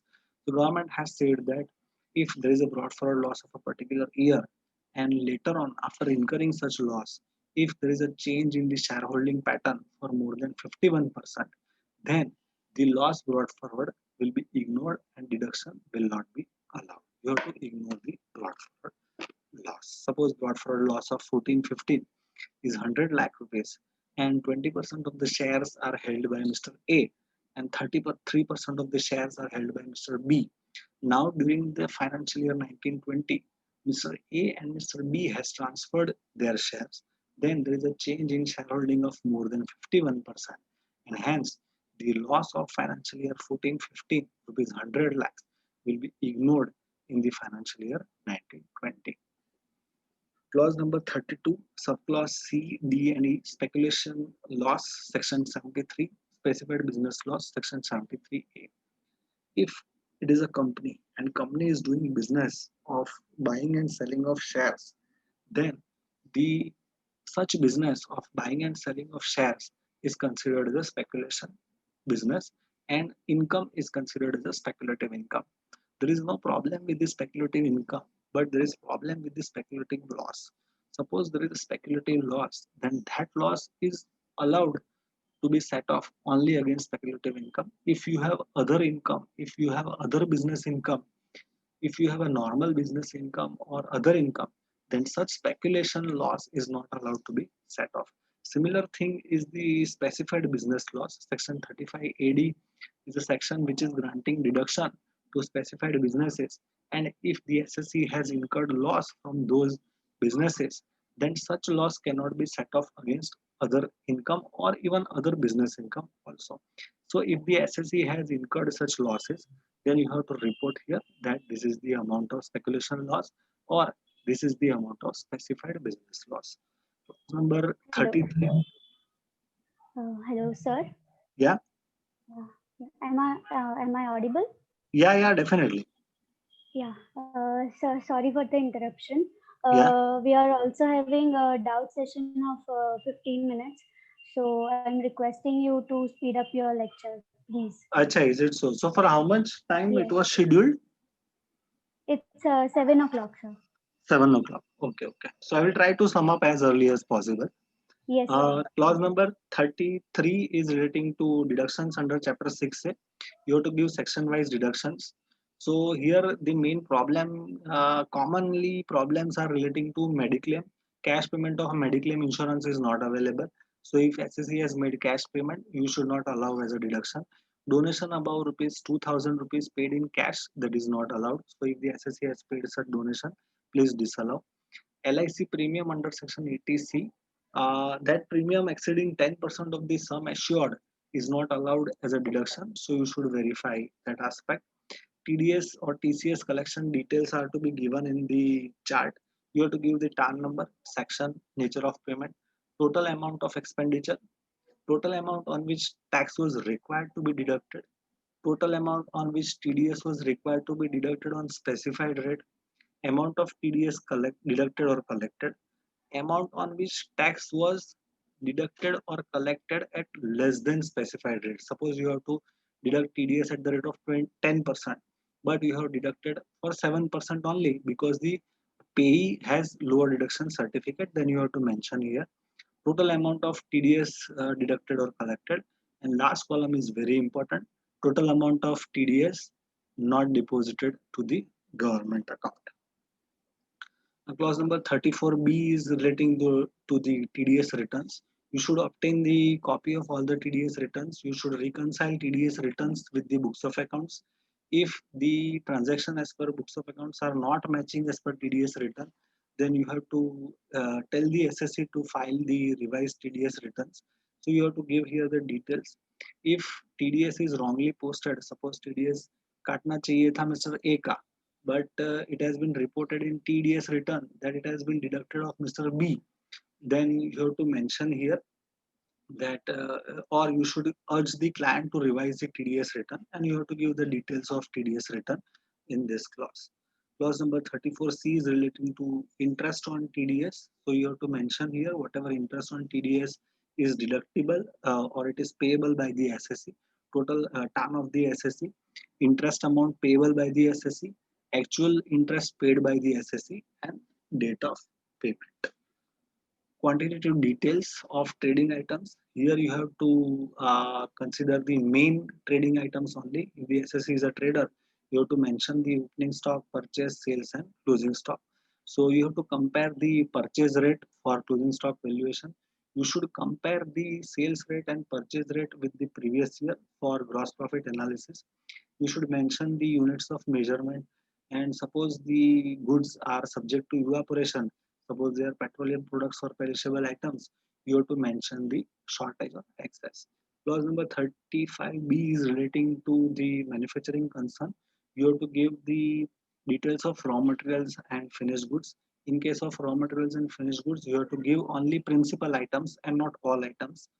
You have to obtain the yield. Finished goods production, suppose production is 10 kg, and against that production the raw material consumption is 50 kg, then 20% becomes your yield. You have to report yield also here. You should obtain the explanation if yield during the current year is lesser. Current year yield is 87%, last year's yield was 92%. So you should obtain the explanation from the SSC, and you have to mention the units of measurement, kg, liter, gram, etc. Clause number 36, dividend distribution tax. If the SSC has paid dividend distribution tax, you have to mention here. Dim dividend, if the SSC has received loan from somebody, then whether the receipt of loan is not amounting to dim dividend or not, that you have to verify. Suppose the company is paying loan to a shareholder who is holding more than 10% share, then the amount of loan is termed as a dividend. If the company is paying loan, giving loan to another concern in which such shareholder is more than 20% beneficial interest holder, then the such another company or firm who is receiving loan, he has to offer that amount as dividend under section 222E. So if you have obtained loan, if your SSC has obtained loan from any party, then you should take a management representation that it is not hitting the criterias of dividend or not. Cost audit, suppose the SSC is covered within cost audit, then you should obtain the cost audit report. You should observe the discrepancy, whether if stock of a particular item has been not taken for the valuation, or there is a lower valuation of stock, or there is undercharging of the overheads, or if some material costs are not included in the finished goods valuation, then you have to report here that as per cost audit report, the profit of the SSE is increasing by this much amount. Clause number 38 and 39, they are saying that what are the findings of the audit under Central Excise or Service Tax Act. If there are some adverse findings, then you should mention here that there was adverse finding in the audit of Central Excise or Service Tax. But here GST audit is not included. So this clause needs amendment. Here GST audit under GST law should also be incorporated. Clause number 40, ratio analysis. You all are future chartered accountants. You know how well to derive the ratios. There are only 2-3 things that I want to tell you. That if the SSE has done F&O business or speculation business or intraday trading of shares, then the turnover to be reported in 3CD will be summation of all the positive trades and negative trades. Suppose SSE has earned profit of 100 lakhs and there is a loss of 100 lakhs on account of F&O, then 100 plus 100, 200 should be reported as a turnover here in the tax audit report for speculative income or intraday trading of shares. Raw material consumption upon finished goods produce ratio. Finished goods produce is nothing but the costs that you are taking for GP analysis, raw material plus direct expenses plus increase decrease in finished goods or WIP. That should be mentioned as the finished goods produced, and raw material consumption divided by finished goods produced. This ratio should be compared with last year, and you should demand the explanation from the SSA. Demand raised refund due under other than income tax or wealth tax act. You have to mention, you should ask from the SSC if he has received some demand or refund under other than income tax or wealth tax. So you should obtain a management representation letter, because it is possible that refund may be granted to SSC, but it is adjusted against demand of some other year. So if the SSC has paid demand, then you should verify whether the payment of that demand is eligible under section 43B or not. If interest is paid by the SSC, then interest is allowable. But if the SSC has paid penalty, then that penalty is disallowed under section 37(1). You have to report the financial year for which the demand has been raised or refund is granted, name of the relevant law, professional tax or the GST or excise, etc. State, for which state it was the demand was raised, amount of demand raised refund, amount of demand raised or refund received, and the total amount. Clause number 41, subclause A and B. If your SSE has done the transaction for issue of shares, buyback of shares, sale of goods in cash for more than 2 lakh rupees, then the SSE is required to file SFT, specified financial transaction report. You should consider, you should take the copy of that return, and you should reconcile the SFT return with the books of accounts whether actual transactions are reported or not, and you have to give the details of SFT.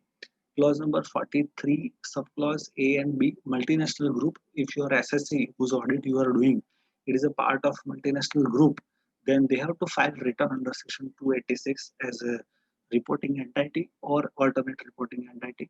So you should ask the SSC if he has filed return under section 286 or not. And if the SSC has filed return, then you have to mention here the details. Clause number 44 is the last clause of the tax audit report. It is relating to the expenditures under the GST regime, but that is not applicable for financial year 1920. So we are not discussing that thing for the current discussion. So this ends my presentation. Am I audible to you all? Yes, sir. Okay, so thank you very much for the patient listening, and I'm very happy that majority of you have participated in it. If you have doubt, then please ask me. If at all possible, then I will try to give the reply.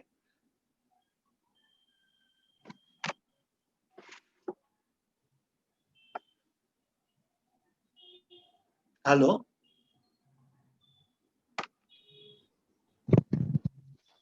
Hello. Yes. Hello. Yes. Sir, I'm Jalpa Bhatt, and thank you so much for your very nice explanation. Thank you. Thank you. Sir, I'm asking one thing that you said payment, cash payment exceeding 10,000 Yeah. should be disallowed, but you said whole expense. Like, Yeah, for example, 25,000 rupees. yeah. I didn't understand that point. As Yeah, normally, actually, what is the provision says that the expenditure. You see, this is the confusion. Actually, practically, we are disallowing only cash payment. We are not disallowing actually the expenditure in practice. But the section 40A subsection 3 says the expenditure has to be disallowed. This provision needs an amendment, I think. The section says that the expenditure has to be disallowed and not the cash payment. Had the intention of government to keep the cash payment, then like you observe section 269 SST etc. There they have said that if the loan amount is accepted or repaid in cash, then the amount repaid in cash or accepted in cash is subject to penalty. Such type of exception is totally absent in case of section 48(3). And hence I am saying that section 48(3) says that expenditure has to be disallowed and not the cash payment. But in any case, the department is normally not agitating to, they have not noticed this provision very closely, and they are accepting the amount of cash disallowance. So you can continue to disallow cash, I feel. yeah, but sir, you said that expense to particular party on a single day Yeah, exceeding 10,000. That yeah, in big firms there yeah. is normally such expenses exceeding 10,000. So how can we No, per disallow? party, per party. Yeah, Suppose per party. no, then That you is have to disallow. If even if there is a salary payment, there is a rule 6DD which has said that if you are paying salary payment in remote locations, then it is allowed as a deduction. But even if in the urban areas where banking facilities are available and where salary payment is also more than 10,000 in cash, then you have to disallow it. I strongly believe you cannot, even if it is a big firm or not. Then also, if the cash payment is more than 10,000, then I strongly feel that that expenditure has to be disallowed. okay. And as of normally, if we are splitting the entry, Yeah, like exiting 10,000, then we are yeah. splitting in two parts, then it is okay.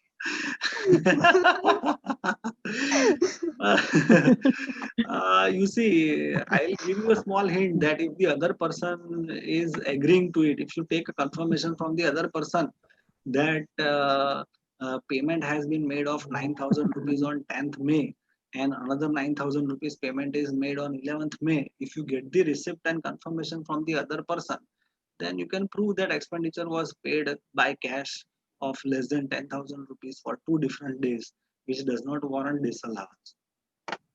Okay. And sir, another question is that if we purchase fixed assets for rupees 10,500, Yeah. then what should we do? Yeah, that is not allowed. You are not allowed as a deduction. Means that is you cannot claim depreciation on that fixed asset. There is amendment. I think 1 or 2 years ago there was amendment in section 43(1), and that amendment says that if there is a cash payment for fixed asset, then depreciation on that asset will not be allowed. So So depreciation for a full time, full amount, yeah, 10,500 for that every cost is, time, yeah, not that only cost is in this gone. year. Yeah, yeah, that cost is gone. Okay. Okay. You Okay. cannot include that Uh, asset in your block of assets. okay. And sir, shall we receive cash receipt greater than 10,000? Yeah, we can receive up to 2 lakh rupees, subject to Lekin 269 ST. if we are not able to pay greater than 10,000, then how can we receive? You see, there is no restriction. You see, section 94 CE, you compare with 48 UB. 48 UB says that payment to related party can be disallowed. Now, if you receive lesser amount from related party, that is not subject to disallowance under 48 UB.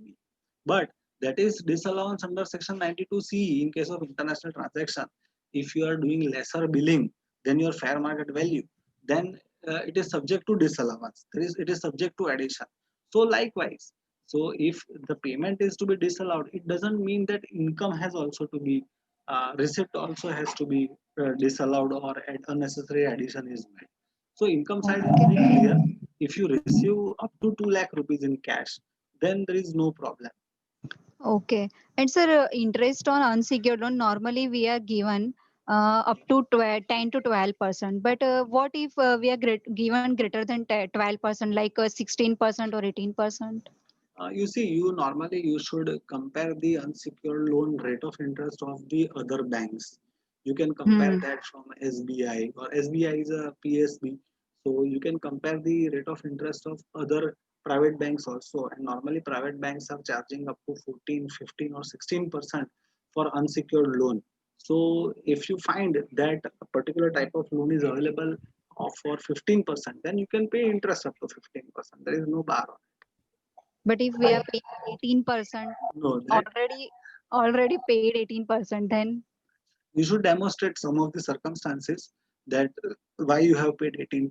It is possible that the SSE may not get the loan for 14% or 15%. The SSE is ineligible to get loan from bank, but SSE was in urgent need of money, and because of that he has borrowed the amount at the higher rate. Then you can justify that I have paid higher rate and that is not so much exorbitant. but if assessment open, then we can't prove that we have You urgency. can prove, you have put a loan with suppose Standard Chartered Bank, but Standard Chartered Bank has rejected your loan. You have put loan with Cholamandalam or any other financer. You can give that I had applied for loan and they have rejected my file. So because they have rejected, I had no option but to borrow from that person at the higher rate of interest. Because that fight goes long. Yeah, that file. Okay, and Yeah, sir, there are some one of the Supreme Court judgments which have said that income tax department cannot teach you the way how to do business. They cannot step into your shoes. Okay, but you should borrow at this much rate only. But if the courts find that the amount is paid just to evade the tax, then in that case there is a problem. Okay, and sir, my one request from my side. Yeah, Can you please share your presentation, yeah, please, sir? definitely. I will mail to Harsh. Definitely, Okay, sir. Okay, thank you so no much, problem. sir. Thank Thank you you. so much. Thank you. Yeah.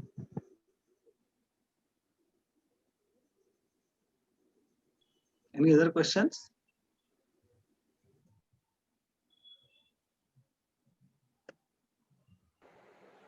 Any other questions? Hello. Yes. Good evening, sir. I'm Yash Kunawat from Udaipur, Rajasthan. Okay. Yeah. It was such an insightful presentation. Thank you. Thank you, dear. I had a query that Yeah. once we have filed the tax audit report, Yeah. can we amend it or revise it? Actually, we had one tax audit seminar yesterday of one of the renowned faculty, and I have also done research in my own way. Tax audit report can definitely be revised. The system also allows you to revise the tax audit report. But only thing is that when you revise the tax audit report, my humble request to you would be to file a separate letter as an intimation to the income tax department that I have revised this tax audit report, and this tax audit report was revised with this type of intention. My intention were very clear, but due to some mistake in the tax audit report, or due to some the clarifications that I received after filing tax audit report, I am revising that tax audit. We have also revised few tax audit reports. I will not lie on. Can you throw some light on the process of it? You can obtain the revised deal if it has been filed so much later. You can obtain the revised deal, and if you go on the filing site, you can revise that tax audit report. There is no issue in it. Okay, thank you, sir.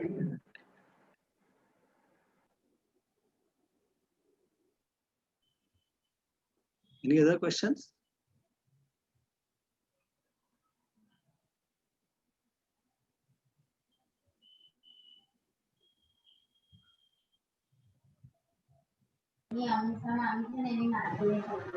I hope no doubts are there.